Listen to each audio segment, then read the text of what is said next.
In 1946, at a meeting of the Politburo and the Military Council, Marshal Georgy Zhukov suddenly fell into disfavor with Stalin.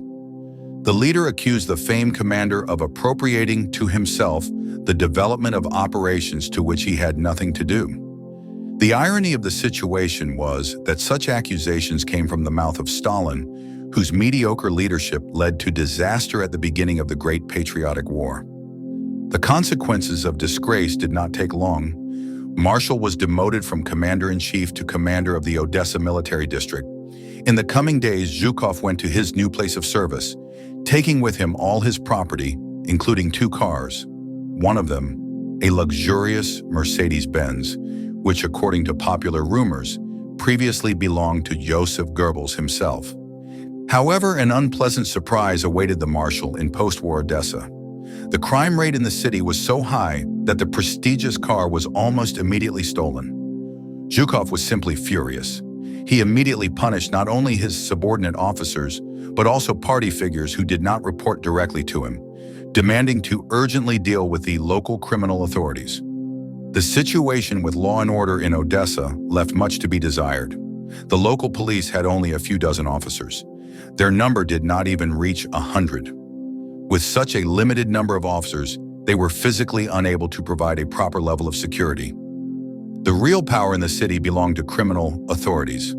The atmosphere of fear was so strong that people were afraid to leave their homes in the evening. There were areas in the city where it was dangerous to appear even during the day.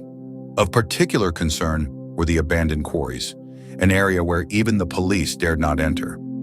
Under the leadership of Marshal Zhukov was launched an active fight against crime. One of the first operations to catch criminal authorities and ordinary criminals was conducted by a talented officer of the Criminal Investigation Department, David Kurlian. Despite careful preparation, the criminals this time managed to escape through an underground passage. However, this was only the beginning of a large-scale campaign against the criminal world of Odessa. The hunt for criminals was just beginning. After the car, Zhukov still returned with a note. Sorry, did not know whose property. But Marshal Zhukov did not stop, and it did not matter. Gradually, step by step, Zhukov began to eradicate illegal groups in the city. Using his authority as Marshal of Victory, he established interaction between the army units and the police. Zhukov's methods at times were quite harsh.